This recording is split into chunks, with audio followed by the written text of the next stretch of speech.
Hello friends, आज इस video में हम बात करेंगे मस्कुलर डिस्ट्रॉफी और जो म्यूटेशन होता है जिसकी वजह से जीन के अंदर चेंज आता है उसके बारे में बात करेंगे।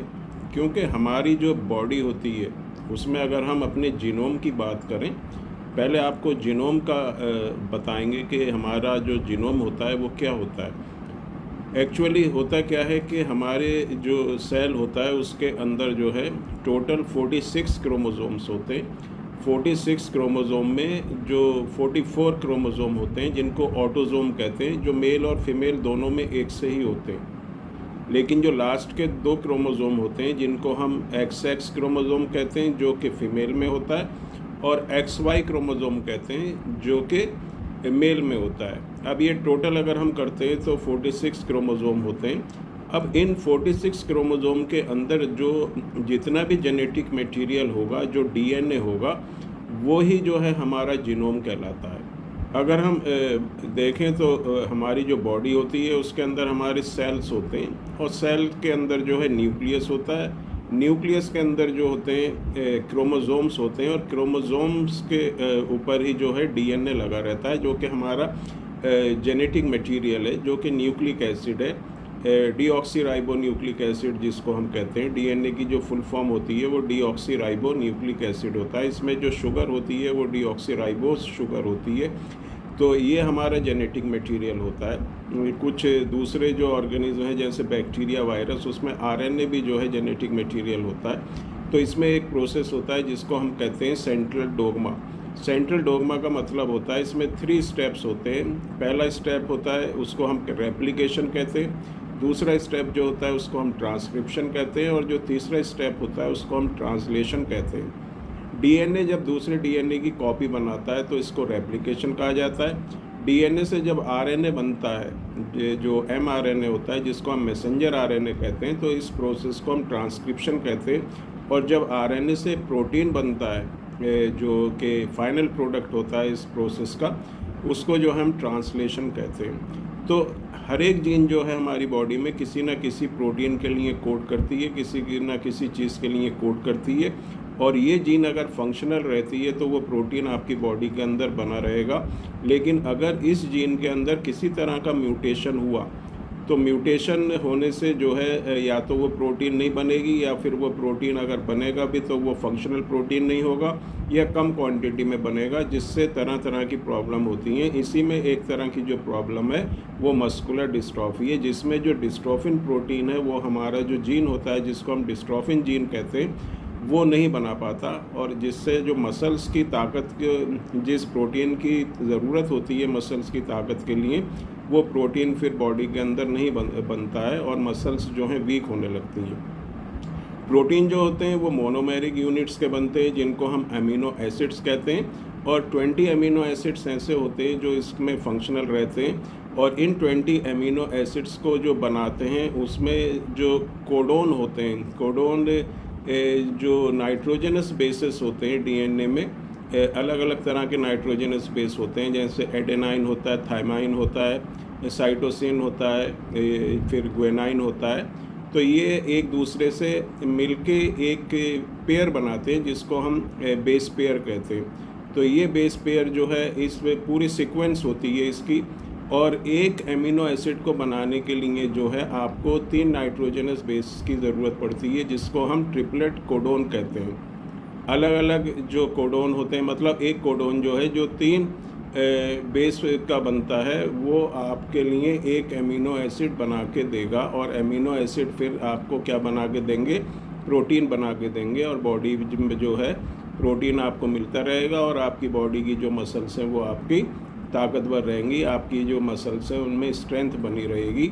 तो इस तरह से जो अगर 20 अमीनो एसिड को कोड करने के लिए जो कोडोन की ज़रूरत होती है वो 64 कोडोन होते हैं। लेकिन एक कोडोन जो है एक ही अमीनो एसिड के लिए कोड करता है, लेकिन एक अमीनो एसिड एक से ज़्यादा कोडोन से कोड हो सकता है। तो टोटल अगर हम इसकी बात करें तो ये जो है 64 कोडोन होते हैं जो कि ट्रिपलेट फॉर्म में अरेंज होते हैं, और इसमें 64 में से 61 जो हैं वो प्रोटीन बनाते हैं, वो कोड करते हैं, और जो 3 होते हैं वो किसी तरह का कोई भी प्रोटीन नहीं बना, कोई भी एमिनो एसिड नहीं बनाते, और इनको हम कहते हैं स्टॉप कोडॉन। तो इस तरह से ये हमारी बॉडी के अंदर जो पूरी जीएनए होता है उसके अंदर ये अरेंज रहते हैं। जो जीनोम होता है उसमें इसकी इस तरह से सीक्वेंसिंग होती है। हमारे सेल के अंदर करीब 30,000 जीन्स होती हैं। एक सेल के अंदर कितनी जीन्स होती हैं? 30,000 जीन्स होती हैं। और एक जीन को बनाने में अगर हम ऑन एन एवरेज देखें तो 3,000 नाइट्रोजनस बेसेस या बेस पेयर की ज़रूरत पड़ती है। लेकिन इसमें जो सबसे बड़ी जो जीन होती है हमारी बॉडी के अंदर उसको हम डिस्ट्रोफिन जीन कहते हैं। और यही जीन ऐसी होती है जिसमें अगर म्यूटेशन होता है तो उससे हमें मस्कुलर डिस्ट्रॉफी होती है। तो इसमें जो है, क्योंकि एवरेज अगर हम मान के चले तो हमारी हर एक जीन जो है 3,000 जो बेस पेयर होते हैं उनसे मिलके बनती है। लेकिन जो डिस्ट्रोफिन जीन है जो कि सबसे बड़ी जीन होती है, तो इसमें जो बेस पेयर होते हैं वो भी बहुत ज़्यादा होते हैं दूसरे जीन के मुकाबले, क्योंकि इसका साइज़ जो होता है वो बड़ा होता है। तो इसको जो बनाने में जो बेस पेयर की ज़रूरत पड़ती है वो भी बहुत ज़्यादा होती है। तो इसका अंदाज़ा हम इस बात से लगा सकते हैं कि इस जीन को बनाने के लिए 2.5 मिलियन बेस पेयर्स की ज़रूरत पड़ती है। मतलब दूसरी जो जीन होती है उसमें करीब 3,000 जो है बेस पेयर की ज़रूरत पड़ेगी, लेकिन जो डिस्ट्रोफिन जीन होती है उसमें 2.5 मिलियन जो है बेस पेयर्स की ज़रूरत पड़ती है। इससे ये अंदाज़ा लगता है कि ये जो डिस्ट्रोफिन जीन होती है ये बहुत बड़ी जीन होती है दूसरे जीन के मुकाबले। और यही जो जीन होती है ये एक बहुत ही इम्पॉर्टेंट प्रोटीन बनाती है जिसको हम कहते हैं डिस्ट्रोफिन प्रोटीन। और ये प्रोटीन जो है, जैसे मैंने स्टार्टिंग में बताया, हमारी मसल्स की ताकत के लिए ज़रूरी होता है। लेकिन इसमें जो जीन होती है जिसको हम डिस्ट्रोफिन जीन कहते हैं, इसमें जो है 2 तरह के सेगमेंट्स होते हैं। कुछ होते हैं कोडिंग सेगमेंट्स और कुछ होते हैं non coding segments. Coding segments में आते हैं एक्सॉन्स और जो नॉन कोडिंग सेगमेंट्स होते हैं उसमें आता है इंट्रॉन्स। इंट्रॉन और एक्सॉन को अगर हम कंबाइन बात करें तो इसी को जो है जीनोम कहा जाता है हमारी बॉडी के अंदर। तो लेकिन जो इसमें काम की जो चीज़ होती है वो एक्सॉन होते हैं और एक्सॉन से ही जो है प्रोटीन बनता है। लेकिन इस डिस्ट्रोफिन जीन में एक्सॉन भी 1 से लेके 79 नंबर तक एक्सॉन्स होते हैं। ये जो 79 एक्सॉन होते हैं ये सभी प्रेजेंट होने चाहिए इस जीन के अंदर। और जो इंट्रॉन होता है, एक प्रोसेस होता है जिसको हम कहते हैं स्प्लाइसिंग। स्प्लाइसिंग में क्या होता है, जो इंट्रॉन होते हैं जो एक्सॉन के बीच में जो नॉन कोडिंग सेगमेंट्स होती है उनको हटा दिया जाता है और जो नॉन कोडिंग सेगमेंट होती हैं वो हट जाती हैं और एक्सॉन जो हैं एक दूसरे से जुड़ जाते हैं और 1 से लेकर 79 नंबर तक ये पूरी एक जो है सेगमेंट बनाते हैं, एक कंटिन्यूअस सेगमेंट बनाते हैं। लेकिन अगर इसी में किसी तरह का जो भी अगर कोई भी एक एक्सॉन में डिलीशन होगा, मतलब 1 से लेकर 79 में मान लो 45 नंबर है ही नहीं, 45 नंबर मिसिंग है, तो ये पूरा जो जीन है ये फंक्शनल नहीं रहेगा। ये जो जीन है जो डिस्ट्रोफिन प्रोटीन बनाता है ये फिर डिस्ट्रोफिन प्रोटीन नहीं बनाएगा। और जब ये डिस्ट्रोफिन प्रोटीन नहीं बनाएगा तो उसके बाद क्या होगा, जो प्रोटीन हमारी मसल्स के लिए ज़रूरी होता है वो प्रोटीन हमें नहीं मिलेगा और इससे हमारी मसल्स जो होती हैं वो वीक होने लगती हैं। और इसका MLPA जो टेस्ट होता है उसमें जो DNA टेस्ट होता है उसमें दिखाया जाता है कि कौन से नंबर का जो एक्सॉन है उसमें डिलीशन है या डुप्लीकेशन है या कोई इंसर्शन है। कोई जीन कभी कभी इंसर्ट भी हो जाती है, एक्स्ट्रा जीन भी आ जाती है, सेगमेंट आ जाता है, तो उससे भी जो है प्रॉब्लम होने लगती है और जो डिस्ट्रोफिन प्रोटीन होता है वो हमारी बॉडी के अंदर नहीं बनता। तो ये बहुत ही ज़रूरी चीज़ होती है कि एक्सॉन में जो ये डिस्ट्रोफिन जीन होती है इसके 79 सेगमेंट पूरी तरह से रहें, फंक्शनल रहें और प्रोटीन जो बने वो भी फंक्शनल बने, हमारी बॉडी उसको यूटिलाइज़ करे और मसल्स की ताकत जो है बरकरार रहे। तो इस तरह से ये जो हमारा पूरा जो एक सिस्टम होता है, जेनेटिक सिस्टम होता है, इसको इस तरह से फंक्शन करता है। हमारी बॉडी के अंदर जैसे मैंने बताया 30,000 जीन्स होती हैं हर सेल में और इन जीन में जो नाइट्रोजनस बेसिस होते हैं या जो बेस पेयर होते हैं वो 99.9 लोगों के हमारे आपस में मिलते जुलते हैं, एक दूसरे से सिमिलर होते हैं, इसीलिए हम एक दूसरे को रिसेंबल करते हैं। लेकिन 0.1% जो हमारे अंदर जो भी बेस पेयर होती है उनकी सीक्वेंसिंग में जो होता है फ़र्क होता है, इसीलिए हम एक दूसरे से अलग दिखाई देते भी हैं। तो ये सब चीज़ होती है, ये मैल फंक्शनिंग होती है, ये डिस्ट्रोफिन जो जीन होता है उसमें म्यूटेशन होता है। और ये जो म्यूटेशन होता है, क्योंकि मस्कुलर डिस्ट्रॉफी का जो म्यूटेशन होता है वो पॉइंट म्यूटेशन भी हो सकता है और फ्रेम शिफ्ट म्यूटेशन भी हो सकता है। कुछ बीमारियां ऐसी होती हैं जो पॉइंट म्यूटेशन से ही होती हैं, जैसे सिकल सेल एनीमिया हुआ। सिकल सेल एनीमिया में क्या होता है कि ये पॉइंट म्यूटेशन होता है, तो इसमें क्या होता है, जो कोडोन होता है, जो आपका जो नाइट्रोजनस बेसिस होते हैं, तो उसको जो प्रोटीन को जो कोड करता है, मतलब जो प्रोटीन ज़रूरी होती है जो सेल की शेप के लिए, वो होती है GAG, जिसको हम ग्लूटामिक एसिड कहते हैं। और ये अगर रिप्लेस हो जाए GUG से, जो वेलाइन में कन्वर्ट हो जाती है, तो फिर जो है सेल की शेप भी जो है चेंज हो जाती है, और सिकल की तरह जो है हमारा RBC के जो सेल्स होते हैं वो बन जाते हैं। तो इसी तरह से लेकिन मस्कुलर डिस्ट्रॉफी में जब हम बात करते हैं तो ये दोनों तरह की म्यूटेशन इसमें हो सकती है। पॉइंट म्यूटेशन भी हो सकती है, और जो फ्रेम शिफ्ट म्यूटेशन है वो भी हो सकता है। फ्रेम शिफ्ट म्यूटेशन में क्या होता है, जो पूरा एक ट्रिपलेट होता है, जो कोडोन का जो ट्रिपलेट होता है, चाहे GAG है या ATG है, इस तरह की जो एक सीक्वेंसिंग बनती है, वो पूरा ही शिफ्ट हो जाएगा, और उसकी जगह जो है एक नया पूरा जो कोडोन होता है, वो जो ट्रिपलेट होता है, वो ऐड हो जाएगा। और जब एक नई चीज़ ऐड हो जाती है तो उससे एक नया मीनिंग बन जाता है, एक नई चीज़ बन जाती है। और ये जो नई चीज़ बनती है या जो जीन में चेंज आता है, ये हमारे किसी भी काम का नहीं होता, क्योंकि कोई नई चीज़ आने से क्या होता है, जो पुरानी चीज़ होती है वो जो काम करेगी, वो नई जो चीज़ होती है वो काम नहीं कर पाती। और जो पुरानी चीज़ का जो फंक्शन था, जो पुरानी जीन का जो फंक्शन था, वो डिस्ट्रोफिन प्रोटीन को बनाना था, अब उसके अंदर कोई चेंज हो गया, म्यूटेशन हो गया, तो उससे क्या होगा, वो प्रोटीन नहीं बनेगा, या प्रोटीन बनेगा भी तो वो फंक्शनल प्रोटीन नहीं होगा।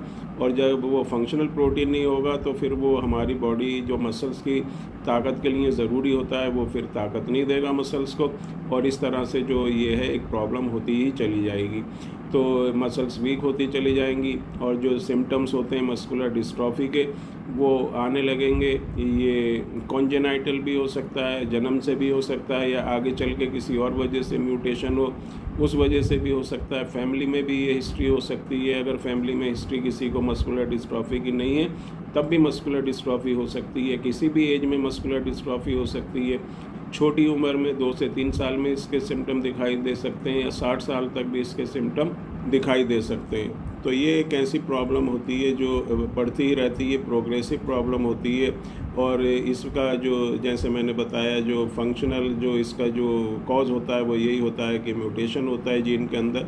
तो ये मैंने आपको एक कोशिश करी है इस तरह से आपको समझाने की, क्योंकि हम सुनते हैं कि जीन में म्यूटेशन हो गया, जीन की वजह से हो गया, DNA की वजह से हो गया, लेकिन किस तरह से DNA की में चेंज की वजह से ये होती है, वो मैंने आपको एक शॉर्ट में समझाने की कोशिश करी है कि किस तरह से DNA में कोई चेंज होता है, जीन में कोई चेंज होता है, जीन में जो म्यूटेशन, जीन में जो म्यूटेशन होता है उसकी वजह से हमको मस्कुलर डिस्ट्रॉफी होती है। क्योंकि हमारा जो जेनेटिक मटेरियल होता है वो DNA ही होता है, डीऑक्सीराइबोन्यूक्लिक एसिड होता है, और DNA जो है वो क्रोमोसोम्स पे होता है। और क्रोमोसोम, अगर हम एक क्रोमोसोम के अंदर अपने DNA की बात करें तो ये करीब 2.2 मीटर इसकी लेंथ बनती है, और इसमें अलग अलग जो जीन्स होती हैं। और मैंने बताया कि हर सेल के अंदर करीब कितने 3000 जो हैं जीन्स होते हैं। और क्योंकि एक जीन जो होता है वो कई बहुत ज़्यादा जो नाइट्रोजन बेस होते हैं, बेस पेयर होते हैं, उनसे बन के मिल के बनता है। तो हमारी बॉडी के अंदर करीब करीब जो है, अगर हम बेस पेयर की बात करें तो ये बिलियन में होते हैं। 3 बिलियन बेस पेयर टोटल हमारे सेल के अंदर होते हैं। और ये 3 बिलियन जो बेस पेयर होते हैं, इनकी एक सीक्वेंसिंग होती है, इनकी एक अरेंजमेंट होती है, और ये 3 बिलियन बेस पेयर जो हैं 30,000 जीन्स को बनाते हैं। और हर जीन का कोई ना कोई फंक्शन हमारी बॉडी के अंदर होता है, और ये जीन जो हैं ये प्रॉपर वे में होना चाहिए, और इनके अंदर किसी तरह का म्यूटेशन नहीं होना चाहिए। अगर इनके अंदर किसी भी तरह का म्यूटेशन होता है, चेंज होता है, तो हमें अलग अलग तरह की प्रॉब्लम होती है, जिनको हम जेनेटिक प्रॉब्लम या जेनेटिक डिसऑर्डर कहते हैं। और इसको जो है कोशिश करना चाहिए इस तरह की जो भी प्रॉब्लम है उसको जल्दी पहचानें, जल्दी उसको डायग्नोस करें, और उसका ट्रीटमेंट करने की भी हमें जल्दी करनी चाहिए। क्योंकि जितनी लेट होगा तो उससे क्या होगा कि प्रॉब्लम बढ़ती ही चली जाएगी। जैसे मैंने आपको बताया, प्रोग्रेसिव प्रॉब्लम होती है, मसल्स टाइम के साथ साथ वीक होने लगती हैं, और जितनी ज़्यादा मसल्स वीक होंगी उसको फिर रिवाइव करने में या इम्प्रूवमेंट कंडीशन में लाने में इतना ही फिर प्रॉब्लम होगी, क्योंकि ये एक बहुत ही कॉम्प्लिकेटेड प्रॉब्लम होती है, बहुत ही कॉम्प्लिकेटेड बीमारी है। अगर कोई ये सोचे कि 1 महीना, 2 महीना, 3 महीना में इस बीमारी से हम बाहर निकल आएंगे, तो ऐसा पॉसिबल नहीं होता। इसमें टाइम लगता है, धीरे धीरे जो है पेशेंस रखना पड़ता है और जो है कोशिश करना पड़ती है कि हम जो है इस बीमारी से बाहर निकलें। और बाहर अगर नहीं भी निकल पाएँ तो इतना तो हो कि आगे जो ये प्रॉब्लम है वो आगे को ना बढ़े। हमारे जो इंटरनल ऑर्गन्स हैं, वहाँ की जो मसल्स है, उसमें किसी तरह का कोई भी डैमेज ना हो, कोई भी फ़र्क ना पड़े, जिससे हमारी जो एनाटॉमिकल जो भी हमारे फंक्शन हैं, जो भी हमारा मेटाबॉलिज्म है, मेटाबॉलिक एक्टिविटीज़ हैं, उनके ऊपर जो है किसी तरह का कोई भी असर ना हो। एटलीस्ट हम अपनी लाइफ जो है जी सकें।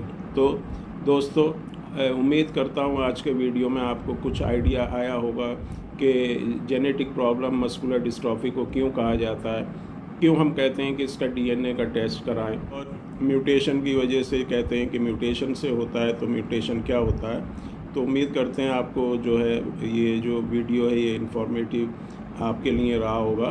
तो इस वीडियो को आप अपने ग्रुप सर्कल में, जो भी अगर किसी पेशेंट्स को इस तरह की प्रॉब्लम है मस्कुलर डिस्ट्रॉफी की, तो आप उनको शेयर कर सकते हैं और आप इस वीडियो को देखें और समझें कि किस तरह से जो म्यूटेशन या जीन में या डीएनए में जो चेंज होता है उससे ये प्रॉब्लम होती है।